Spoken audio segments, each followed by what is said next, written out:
In this tutorial, we're going to take a photo and make it look old. Of course, the photo that we're going to be working with is already old, so we don't have to do a lot of work on it. So when we complete this lesson, you will understand how to use the crop tool.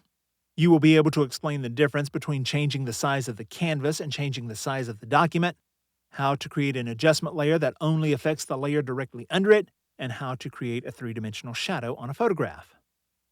In Photoshop, hit Command or Control-O to open a file. Navigate to your Assets folder and select Mathewson_project01.jpg and click Open. The first thing that we're going to do is crop the picture so that it is square. From the Tools panel, select the Crop tool, and at the top you will see the options for the Crop tool. Choose W×H× resolution, and in the next two boxes type in 500 pixels in each and set the resolution to 72 pixels per inch. Now adjust the crop so that it is much smaller. You want Mathewson's face in the center, and you also want the Yankees logo on the sleeve cropped out. You'll see why later on. When you get it the way you want it, hit Enter.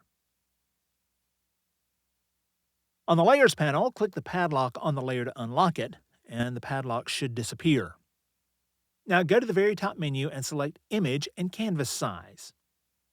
Now change the canvas size to 550 by 550 pixels.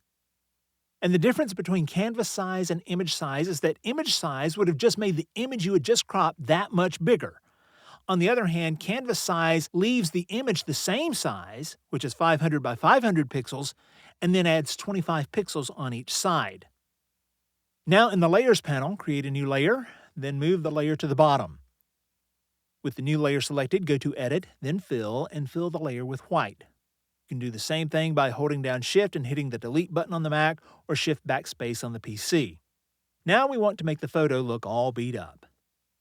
Make sure the top layer is selected, go to File, and Place Embedded. Choose paper_texture.jpg. It will come in constrained to the width of the project, so hold Shift down, grab a corner, and resize it so that it fills the document. Now hit Enter. Since that came in as a smart object, right-click the paper texture layer and choose Rasterize Layer, then go to Image, Adjustments, and Desaturate, or if you like, you can just use Shift-Command-U or Shift-Control-U. Now we're going to add an adjustment layer, so at the bottom of the Layers panel, choose the adjustment layer icon, the circle that is half black, half white, and choose Levels. Now right-click the Levels adjustment layer and choose Create Clipping Mask. That way the layer will only affect the layer directly under it instead of all of the layers under it. On the Levels Properties panel, under Presets, choose Increase Contrast 3. Now select the paper texture layer and at the top of the Layers panel, choose a blending mode of Multiply. As you can see, the Multiply mode drops out all of the white in the texture, just leaving the part that creates what looks like wrinkles. And I think we can call that picture finished. Go to Edit, Save, and since you have a JPEG that you have added layers to, then the default way of saving it is going to be a PSD. That's what you want to do. Change the name of it to Mathewson_picture.psd. Now let's bring this into our final composition. Open up Mathewson_panel.psd. Go to File and Place Embedded and find the Mathewson_picture.psd, the one you just saved and closed. It has come into our composition, but actually I think there's something wrong with it. Specifically, I want this photo on the left, but I don't like the way that he seems to be facing the left-hand border. To me, it almost gives the effect of him almost standing in the corner. So let's go up to Edit, Transform, and Flip Horizontally. And that way he's facing into the composition, and it kind of opens things up. Furthermore, you can now see why I wanted you to crop past the New York logo on his sleeve. If we had left that in the picture, then it would have appeared backward, and it would have been obvious that we had flipped the picture. Now, scale the picture down to where it's about 400 pixels. Okay, now hit Enter. Now we want to create a shadow for this picture. There's a lot of people who would just try to get away with putting a plain old drop shadow there, but I think we can do a lot better than that. Let's see what we can come up with. With the photo layer selected, hit Command-J on the Mac or Control-J on your PC, and that's going to make a duplicate layer of the picture. Now double-click the label on the layer and change the name to Picture Shadow. And with the shadow layer still selected, use Command left bracket on your Mac or Control left bracket on your PC, and that will put the shadow layer behind the photo layer. Now, since this is a smart object, we're going to right-click the shadow layer and choose Rasterize Layer. And now for the next few minutes, I want you to turn off the photo layer. You can do that by clicking the eyeball on the left-hand side of the layer, and now we're ready to turn the shadow layer into a full-blown shadow. With the shadow layer selected, click the checkerboard at the top of the layer. What this does is it locks the pixels so that the only pixels that can be changed are the ones that already have content. Let me show you what I mean. With the layer still selected, hit Command-Delete on your Mac or Control-Backspace on your PC to fill with black. Do you see what just happened here? If we had not clicked that checkerboard when we used the Fill command, we would have filled the entire layer. However, that checkerboard made it so that only areas that already had content in it would be changed. Now let's go back and click that checkerboard again so that the pixel lock is turned off. Next, with the shadow layer still selected, go to the top menu and choose Filter, Blur, then Gaussian Blur. When the Gaussian Blur panel pops up, set the blur amount to 7 pixels. Now, on the Layers panel, set the opacity to 65%.